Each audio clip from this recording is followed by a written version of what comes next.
బులెటిన్లో డీటెయిల్స్ చూస్తే నోబెల్ గ్రహీత విశ్వకవి రవీంద్రనాథ్ ఠాగూర్ పూర్వీకులకు చెందిన ఎస్టేట్ను మంగళవారం బంగ్లాదేశ్లో మూకలు ధ్వంసం చేశారు. అక్కడి ఎస్టేట్లోని మ్యూజియంని సందర్శకుల కోసం తెరిచి ఉంచారు.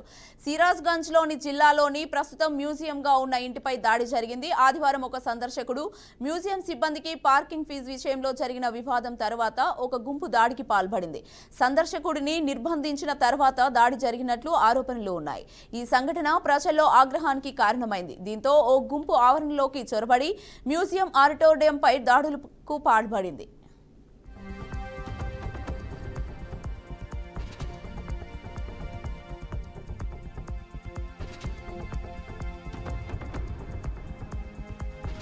అయితే ఈ ఘటనపై భారతదేశ విదేశాంగ మంత్రిత్వ శాఖ తీవ్ర అసంతృప్తి, ఆందోళన వ్యక్తం చేసింది.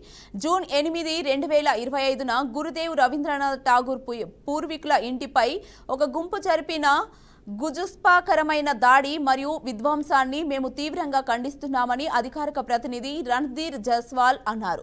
ఇటీవల కాలంలో బంగ్లాదేశ్లో ఉగ్రవాదం పెరుగుతోంది. ఇది బంగ్లాదేశ్ సంస్కృతి వారసత్వానికి తొలగించడానికి తీవ్రవాదులు క్రమబద్ధంగా చేస్తున్న దాడికి నిదర్శనమని చెప్పారు. నేరస్తులపై ఉగ్రవాదులుగా ముద్ర వేసి కఠినంగా శిక్షించాలని భారత్ కోరింది.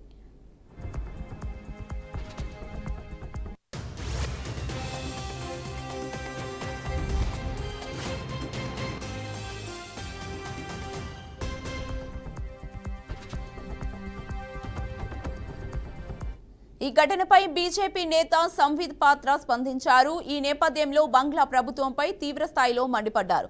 ఇంత జరిగినా బంగ్లా గవర్నమెంట్ ఎందుకు చర్యలు తీసుకోలేదని మండిపడ్డారు. रविंद्रनाथ टैगोर जी के पैतृक घर जो कि बांग्लादेश में स्थित है, वहां आक्रमण हुआ, वहां हमला हुआ और उसको काफी क्षति पहुंचाई गई है। गुरुदेव रविंद्रनाथ टैगोर कोई आम शख्सियत नहीं थे. Gurudev Rabindranath Tagore was not an ordinary person. He was a man of diversity. He was a man who gave a lot to this world. वो एक ऐसे व्यक्तित्व थे जो केवल सीमाओं से बंधे हुए व्यक्ति नहीं थे. उन्होंने 2 राष्ट्र के राष्ट्रगान को लिखा. भारतवर्ष के राष्ट्रगान को भी, जनगण मन को, रविंद्रनाथ जी के कलम ने ही संजोया और बांग्लादेश के राष्ट्रगान को भी रविंद्रनाथ ठाकुर जी ने उसे अलंकृत किया, उसे लिखा. एक ऐसा व्यक्तित्व जिसको नोबेल प्राइज मिला. रविंद्रनाथ ठाकुर जी के दादाजी द्वारकानाथ टैगोर 1840 में ढाका से लगभग 125 किलोमीटर दूर सिराजगंज में एक 2 मंजिला घर उन्होंने बनाया था, जिसको कचहरी बाड़ी, हम लोग उड़िया में भी बंगाली में भी కచహరీ बोलते हैं, जहां बैठते हैं तो कचहरी. అక్రమ మైనింగ్ కేసులో అరెస్ట్ అయ్యి నెల్లూరు సెంట్రల్ జైల్లో కాకాణితో వైసీపీ నేతలు ములాఖత్ అయ్యారు. పార్టీ నేతలు పెద్దిరెడ్డి రామచంద్రారెడ్డి, మేరుగా మురళీధర్, పర్వతారెడ్డి చంద్రశేఖర్ రెడ్డి, కేతిరెడ్డి వెంకటరామిరెడ్డి కాకాణిని పరామర్శించారు. ఇటీవలే కాకాణిపై మరో 2 కేసులు నమోదు అవడంతో పార్టీ నేతలు వరుసగా ములాఖత్ నిర్వహిస్తున్నారు. ఈ నేపథ్యంలో వైసీపీ నేతలు కూటమి ప్రభుత్వంపై తీవ్ర స్థాయిలో విమర్శించారు. ప్రభుత్వం వైసీపీ నేతలనే టార్గెట్ గా పాలన చేస్తుందని మండిపడ్డారు. ఏపీలో రెడ్ బుక్ రాజ్యాంగం నడుస్తుందని ఆగ్రహం వ్యక్తం చేశారు.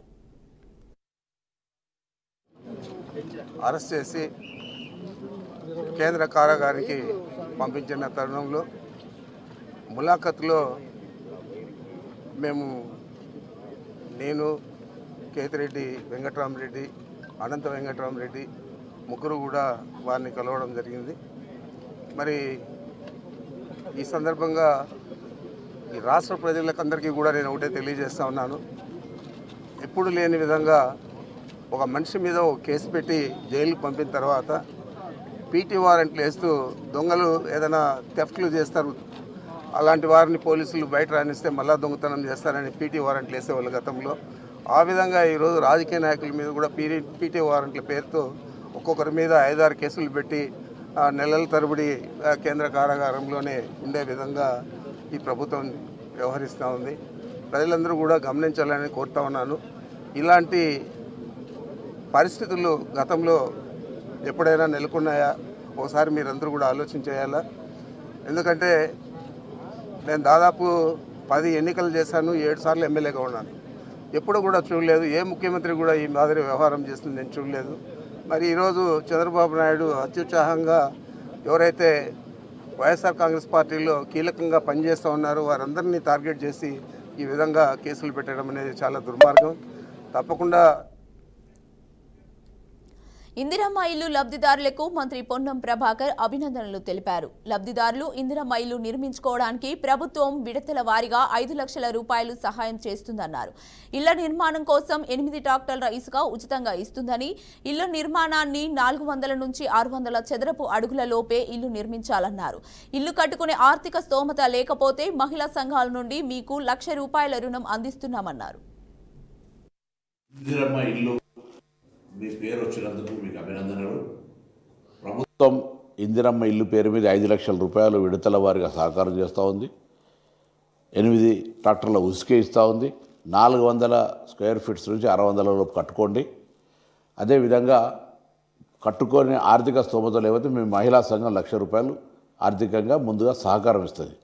కాబట్టి ఇందిరమ్మ ఇల్లు 10 సంవత్సరాల తర్వాత మళ్ళీ ప్రజాపాలన ప్రభుత్వంలో మీకు శుభాకాంక్షలు. బనకచెర్ల ప్రాజెక్టుపై Harish Rao power point presentation నిర్వహించారు. ఈ సందర్భంగా ఏపీ ప్రభుత్వంపై పలు విమర్శలు చేశారు. బనకచెర్ల నిర్మిస్తే తెలంగాణకు ఎంతో నష్టం జరుగుతుందన్నారు. ఇప్పటి వరకు తెలంగాణ ప్రభుత్వం చర్చలు జరపలేదని మండిపడ్డారు. ఒక పక్క బనకచెర్లకు టెండర్లు పిలిచేందుకు ఏపీ ప్రభుత్వం సిద్ధమవుతోందని, దీనిపై తెలంగాణ ప్రభుత్వం స్పందించడం లేదన్నారు. ఇంకా నష్టం జరగకముందే గోదావరి బనకచెర్ల ప్రాజెక్టును అడ్డుకోండి. బీఆర్ఎస్ పార్టీ మాకు రాజకీయాల కంటే రాష్ట్రం ముఖ్యం, రాష్ట్ర ప్రజలు ముఖ్యం. కేసీఆర్ గారి నాయకత్వంలో ప్రాణత్యాగానికి సిద్ధపడి కేసీఆర్ గారు ఎన్నో పదవీ త్యాగాలతో ఎంతోమంది విద్యార్థుల బలిదానాలతో వచ్చినటువంటి రాష్ట్రం. ఈ రాష్ట్ర భవిష్యత్తు మాకు ముఖ్యం.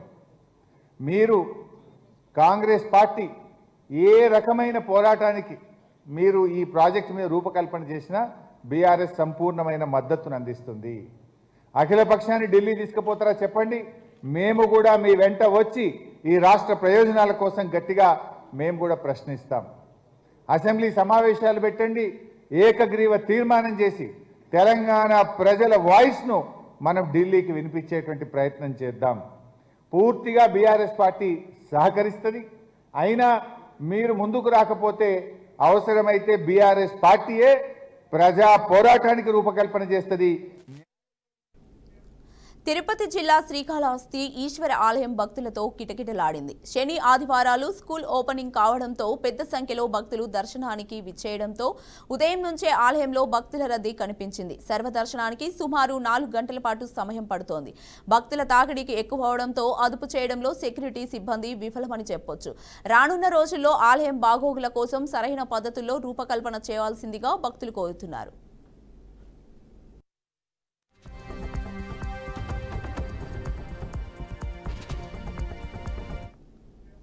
రాజన్న సిరిసిల్ల జిల్లా కేంద్రంలో మహాత్మా జ్యోతిరావు పూలే మరియు సావిత్రిబాయి పూలే దంపతుల కాస్య విగ్రహాల ఏర్పాటుకు భూమి పూజ కార్యక్రమం శనివారం ఘనంగా జరిగింది. ఈ కార్యక్రమంలో తెలంగాణ ప్రభుత్వ విప్ వేములవాడ ఎమ్మెల్యే ఆది శ్రీనివాస్ ముఖ్య అతిథిగా పాల్గొన్నారు.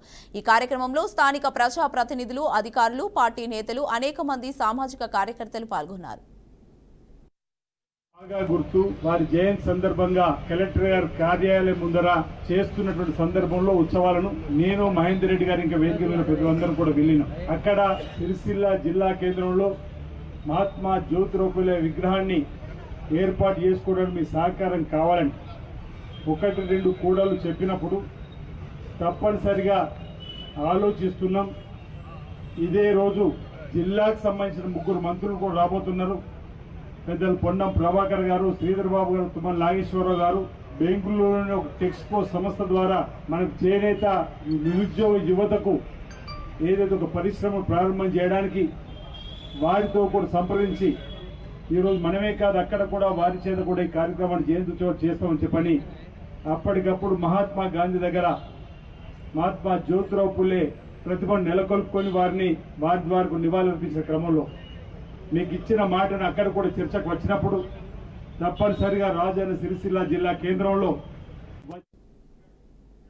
అనంతపురం జిల్లా రాయదుర్గంలో ఎమ్మెల్యే కాల్వ శ్రీనివాసులు భూమి పూజ చేశారు. గ్రామ సమీపంలో జాతీయ రహదారి నిర్మాణం సందర్భంగా పైప్లైన్ ఏర్పాట్లలో జాప్యం చోటు చేసుకుందన్నారు. రహదారి పూర్తయ్యాక సంబంధిత యంత్రాంగం ఈ పని చేయలేదని తెలిపారు. గ్రామస్తుల విజ్ఞప్తి మేరకు జాతీయ రహదారుల నిర్వహణ మండలి దృష్టికి తీసుకెళ్లడం జరిగిందన్నారు. పలుమార్లు విజయవాడ, అనంతపురం అధికారులతో సమస్య తీవ్రతను వివరించి ఆగిపోయిన పనులు తిరిగి ప్రారంభించి ఒప్పించామన్నారు.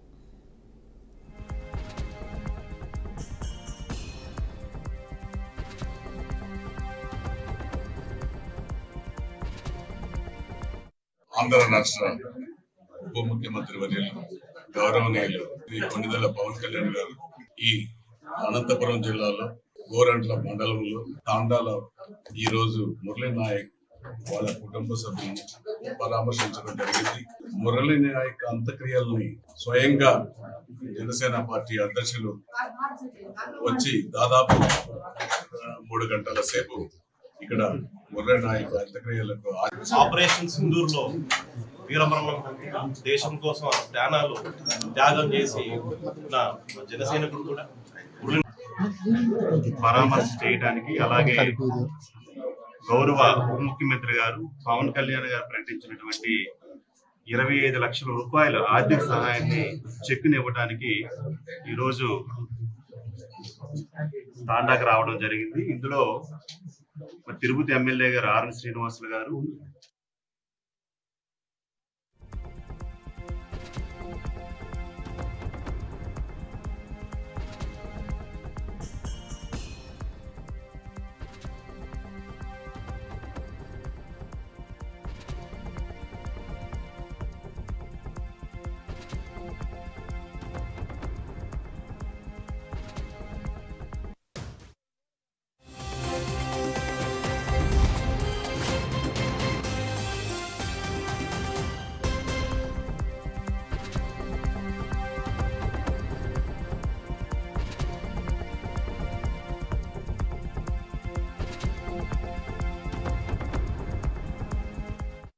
అంతర్జాతీయ క్రికెట్లో కొత్త అధ్యాయం మొదలైంది. 27 ఏళ్లుగా కలకత్తాలో ఒత్తులు వేసుకొని ఐసీసీ ట్రోఫీ కోసం ఎదురు చూస్తున్న దక్షిణాఫ్రికా కళ ఎట్టకేలకు సాకారమైంది. ఆస్ట్రేలియా గోడను బద్దలు కొడుతూ ప్రపంచ టెస్ట్ ఛాంపియన్షిప్ ఫైనల్లో సఫారీ జట్టు విజేతగా అవతరించింది.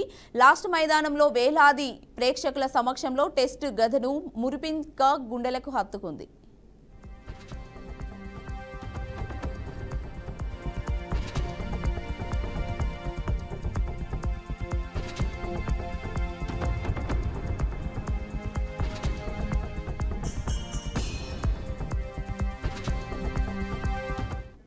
అంతర్జాతీయ క్రికెట్లో కొత్త అధ్యాయం మొదలైంది. 27 ఏళ్లుగా కళ్ళలో ఒత్తులు వేసుకొని ఐసీసీ ట్రోఫీ కోసం ఎదురు చూస్తున్న దక్షిణాఫ్రికా కళ ఎట్టకేలకు సాకారమైంది.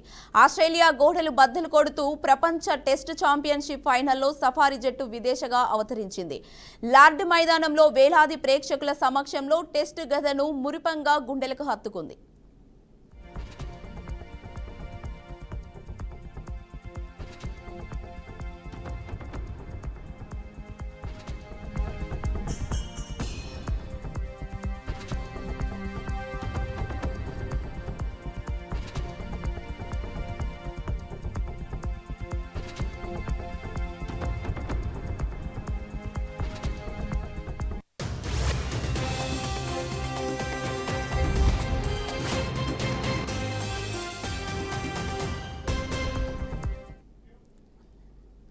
అంతర్జాతీయ క్రికెట్లో కొత్త అధ్యాయం మొదలైంది. 27 ఏళ్లుగా కళ్ళలో ఒత్తులు వేసుకొని ఐసీసీ ట్రోఫీ కోసం ఎదురు చూస్తున్న దక్షిణాఫ్రికా కళ ఎట్టకేలకు సాకారమైంది.